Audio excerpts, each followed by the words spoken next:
Tere hommikust!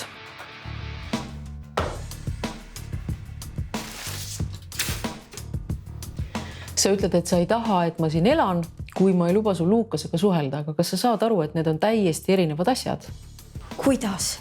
Sa provotseerid Luukast halbu asju tegema, aga mina ei tee kellelegi liiga. Tõesti? Sa segad ennast kõigesse ja kontrollid mind nagu väikest last.